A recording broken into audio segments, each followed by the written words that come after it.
Berjumpa kembali di program Sekolah Sahabat 5 Menit GMAHK Menteng.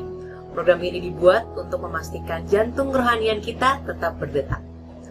Saat ini kita kembali lanjut belajar pelajaran keempat dengan judul Melihat Wajah Tukang Emas. Kita lanjut pada hari Rabu dengan subjudul yang bijaksana. Kemarin kita sudah melihat pentingnya karakter bagi mereka yang menunggu kedatangan kedua. Sekarang kita akan membahas secara lebih spesifik lagi.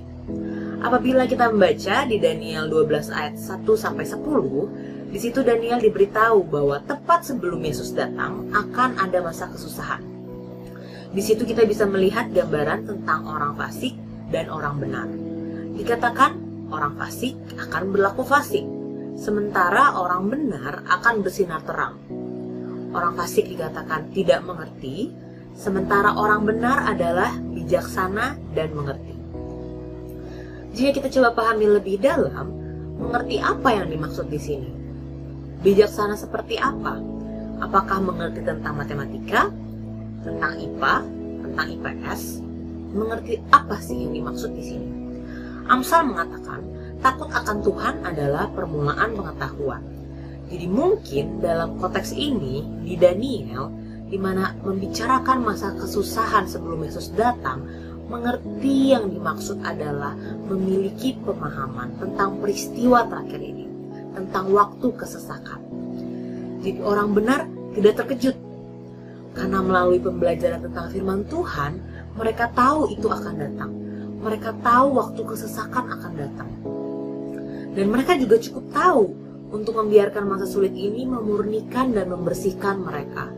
Tidak seperti orang fasik yang ada rasa keras kepalanya, ada rasa tidak terimanya ketika menghadapi masa kesulitan ini. Selanjutnya, kita masuk di hari Kamis dengan subjudul karakter dan komunitas. Kalau melihat dari subjudulnya, sepertinya kita sudah ada gambaran apa yang mau dibahas di sini. Pernahkah saudara-saudara merasa ingin berdiri sendiri saja, tanpa bantuan orang lain? Bahkan sering kita dengar ucapan seperti, perjalanan saya dengan Allah adalah urusan pribadi, dan saya tidak mau membicarakannya.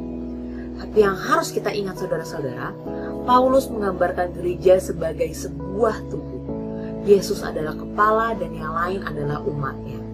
Dan jika dilihat di Efesus 4 ayat 13, kita bisa lihat bahwa tujuan akhir hidup dalam komunitas yaitu untuk mengalami seluruh ukuran kepenuhan Kristus.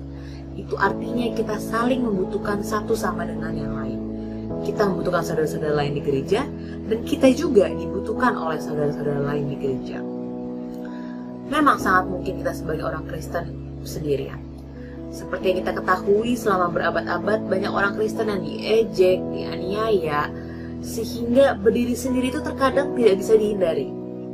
Namun yang ingin ditekankan oleh Paulus di sini adalah, pada akhirnya kita mengalami dan mengungkapkan kepenuhan Kristus ketika kita bekerja sama dalam persekutuan satu sama dengan yang lain.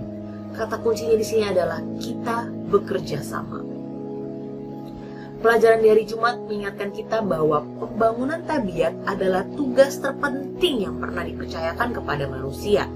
Dan belum pernah sebelumnya hal itu dipelajari lebih penting dari sekarang ini.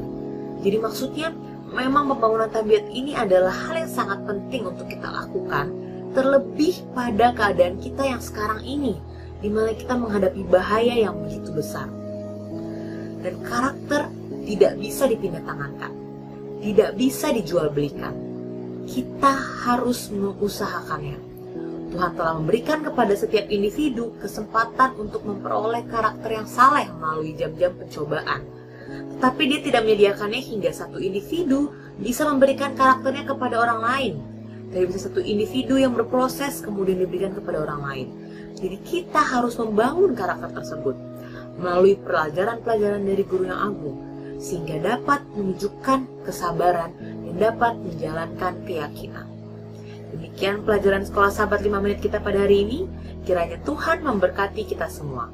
Sekolah Sahabat yang bersahabat, bersemangat, semua terlibat, jangan terlambat.